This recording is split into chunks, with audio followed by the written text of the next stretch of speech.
Good morning student, today I will teach you class fourth का मैं आपको हिंदी पढ़ा रही हूँ। हिंदी में लेसन 15 है, page number 83। Class fourth Hindi lesson 15 page number 83। बुद्धिमान वैद्य। पुराने जमाने की बात है, एक सेठ था, वह बहुत जिद्दी और बद परहेज था। मतलब परहेज नहीं करता था। जब भी उसे कोई प्रॉब्लम होती थी और डॉक्टर ने कहा परहेज कर लो, ये मत खाना है वो मत खाना, तो परहेज नहीं करता था। बद बुद्धि था, जिद्दी था, बहुत जिद्दी था, परहेज नहीं करता था। जिसके कारण उसे जवानी में ही खांसी ने परेशान कर रखा था। उसे क्या हुआ, जवानी से उसे खांसी बहुत हो गई, परेशान कर रही थी। घरेलू इलाज से खांसी ठीक नहीं हुई। होती भी कैसे? खांसी के लिए दही खाना अच्छा नहीं होता, लेकिन सेठ एक दिन भी दही के बिना भोजन नहीं करता था। इससे उसकी खांसी बढ़ती ही जाती थी। सेठ बहुत धर्मान था, इसलिए शहर के अच्छे अच्छे डॉक्टर, वैद्य, हकीम को दिखाया, लेकिन सेठ की खांसी ठीक नहीं हुई। ठीक ना होने का कारण था उसका रोज दही खाना। खांसी ठीक होती दही खाने से। सेठ को कई लोगों ने समझाया, लेकिन उसे समझ में बात नहीं आई। एक बहुत बुद्धिमान वैद्य था, वह सेठ का इलाज करने को तैयार हो गया।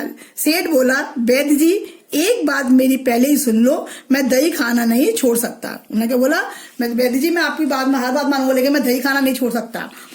वैद्य ने कहा, कौन कहता है आपसे दही छोड़ने को? अगर आप दही एक समय खाते हैं तो दोनों समय खाना शुरू कर दीजिए। अगर 2 समय दही खाते हैं तो 4 समय खाना शुरू कर दीजिए। क्या बोला वैद्य ने, आप एक बार खाओ, 2 बार खाओ, 2 बार खाओ, 3 बार खाओ, 3 बार खाओ, 4 बार खाओ। यह सुनकर सेठ बहुत खुश हुआ कि वैद्य तो बहुत अच्छा है। वैद्य ने सेठ से कहा, सेठ जी अधिक दही खाने के 3 बड़े लाभ है। उन्होंने कहा, जितना दही अधिक खाओ 3 फायदे हैं उसके। सेठ तो उत्साह से पूछा, वे कौन से लाभ है? Page number 784। वैद्य बोला, पहला लाभ तो यह है कि घर में चोरी नहीं होती। दही खाने से क्या होगा, घर में चोरी नहीं होगी। दूसरा कि कुत्ता नहीं काटता, और तीसरा यह कि दही खाने वाले को बुढ़ापा कभी नहीं आता। क्या क्या हुआ, पहला तो आपका घर में चोरी नहीं होती, दूसरा कुत्ता नहीं काटता, तीसरा बुढ़ापा कभी नहीं आता। सेठ ने वैद्य की बात ध्यान से सुनी, उन पर विचार भी किया, लेकिन उसे इन बातों का सिर पैर नहीं मिला। आखिर हार कर सेठ ने वैद्य से पूछा, वैद्य जी आपकी बात मेरी समझ में नहीं आई, ये कैसे हो सकता है कि मतलब ऐसा हो जाए? वैद्य ने कहा, देखो सेठ जी, दही खाते रहने से खांसी कभी नहीं ठीक नहीं होती। अभी आप दही खाते हो, खांसी कभी ठीक नहीं होगी, जिसके कारण आदमी दिन रात खांसता रहता है। जब वह खांसता ही रहता है तो फिर चोर उसके घर में चोरी कैसे कर सकता है? जब आपको खांसी रहेगी पूरे टाइम और आप खांसते रहोगे तो चोर आपके घर में चोरी करने नहीं आ सकता। सेठ बोला, यह बात तो आपकी ठीक है। अब दूसरी बात समझाई। वैद्य ने कहा, आप अपने आप को देख लीजिए, जब से आपको खांसी हुई है आप कितने कमजोर हो गए। अब आपको चलने के लिए लाठी के सहारे की जरूरत पड़ती है। आप यहाँ जाते हो, लाठी साथ लेकर चलते हो। लाठी देखकर कुत्ता आपके पास भटकेगा भी नहीं।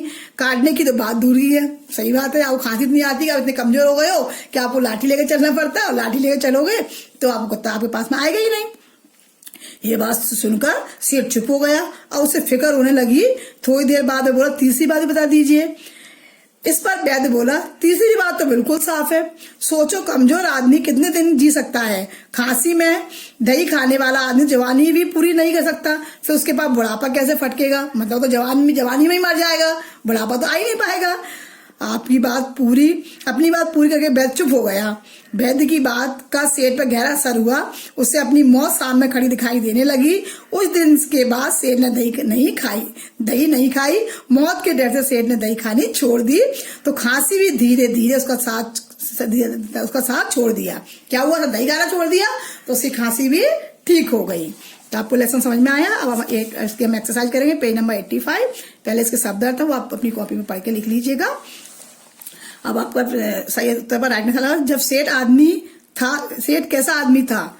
बहुत जिद्दी और बदपरहेज। कैसा था? बहुत जिद्दी और बदपरहेज आदमी था। सेठ की खांसी क्यों बढ़ती जाती? रोज दही खाने के कारण। किस कारण बढ़ रही थी? रोज दही खाने के कारण उसकी खांसी बढ़ रही थी। सेठ ने दही खानी क्यों छोड़ दी? मौत के डर से। क्यों छोड़ दी? मौत के डर से उसने दही खानी छोड़ दी। अब इन प्रश्नों के उत्तर देने आपको। वैद्य ने सेठ को दही खाने से कौन से 3 लाभ बताए? वैद्य ने सेठ को दही खाने कौन से? पहला लाभ तो यह है कि घर में चोरी नहीं होती, ओके ना। दूसरा यह कि कुत्ता नहीं काटता। तीसरा यह कि दही खाने वाले को बुढ़ापा कभी नहीं आता। खांसी में दही खाने वाले के यहाँ चोरी क्यों नहीं होती? दही खाते रहने से खांसी कभी भी ठीक नहीं होती, जिसके कारण आदमी दिन रात खांसता रहता है। जब वह खांसता ही रहता है तो फिर चोर से यहाँ चोरी कैसे कर सकता है? बिल्कुल सही बात है। जब वो खांसता रहेगा, चोर डर के मारे वैसे ही नहीं आएगा, कोई जाग रहा है। खांसी में दही खाने वाले को बुढ़ापा क्यों नहीं आता? खांसी में दही खाने वाला आदमी तो जवानी भी पूरी नहीं कर सकता, फिर उसके पास बुढ़ापा कैसे फटेगा? वो जवानी में ही मर जाता तो उसका बुढ़ापा कैसे आएगा? वैद्य की बात का सेठ पर क्या असर हुआ? वैद्य की बात का सेठ पर गहरा असर हुआ। उसे अपनी मौत सामने खड़ी दिखाई देने लगी। उस दिन के बाद से सेठ ने दही नहीं खाया। मौत के डर से सेठ ने दही खानी छोड़ दी, तो खांसी ने भी धीरे धीरे उसका साथ छोड़ दिया, खांसी भी उसके साथ छोड़कर चली गई, मतलब खांसी भी उसकी ठीक हो गई। या फिर क्वेश्चन आंसर पूरे हो गए। अब किसने कहा, किससे कहा? अगर आप दही एक समय खाते हैं तो दोनों समय खाना शुरू करो। किसने कहा था? वैद्य ने। किससे कहा था? सेठ जी से। आपकी बात मेरी समझ में नहीं आई। किसने कहा? सेठ ने। किससे? वैद्य से। दही खाते रहने से खांसी कभी ठीक नहीं होती। किसने कहा? वैद्य ने। जिस आदमी रात दिन खांसता है, किसने कहा? सेठ से। अब वैद्य ने किससे कहा? सेठ से। यह बात तो आपकी ठीक है। किसने कहा? सेठ ने। किससे? वैद्य से। खांसी में दही खाने वाला आदमी जवानी में भी पूरी नहीं कर पाता, जवानी भी पूरी नहीं कर पाता, फिर उसके बाद बुढ़ापा कैसे फटकेगा? किसने कहा? वैद्य ने। किससे? सेठ से। ओके। अब देखिए वाक्य में विशेषण छांटना। क्या छांटना? विशेषण। मैं बहुत जिद्दी और बद परहेज था। जो चीज जिसके बारे में कही जाती है उस चीज को हम कहते हैं विशेषण कहते हैं। जिद्दी और परहेज, उसके बारे में क्या कह रहा हूं? जिद्दी भी तो परहेज, तो जिद्दी और बद परहेज। वह बहुत बुद्धिमान। कैसा था वो? बुद्धिमान। तो क्या होगा? तो उसका विशेषण बुद्धिमान। यह सुनकर सेठ बहुत खुश हुआ। खुश। आप कितने कमजोर हो गए हैं? कमजोर। क्या है? विशेषण। वैद्य की बात का सेठ पर गहरा असर हुआ। असर। क्या हुआ? असर। गहरा असर। क्या हुआ? गहरा असर। ओके। तो ये आपके विशेषण हो गए। इसका पेज नंबर आपका 87। नीचे दिए गए शब्दों को सही समूह के आगे लिखो। जैसे जो जिद करता हो उसे क्या बोलते हैं? जिद्दी। जो जिद करता हो उसे क्या बोलते हैं? जिद्दी। जो परहेज न करता हो, बद परहेज। जिसके पास खूब धन हो, धनवान। जो बुद्धि रखता हो, बुद्धिमान। क्या बोलते हैं उसको? बुद्धिमान। कुछ जानने की इच्छा रखता हो, उत्सुकता। क्या बोलते हैं उसको? उत्सुकता। यहाँ पर 3 वाक्य दिए हुए हैं। घरेलू इलाज से खांसी ठीक नहीं होती। खांसी के लिए दही खाना अच्छा नहीं होता। सेठ एक दिन भी दही के बिना भोजन नहीं करता था। ऐसे 3 वाक्य आपको 4 वाक्य यहाँ पर लिखने। जैसे उसकी समझ में बात नहीं आई। नहीं मतलब नकारात्मक।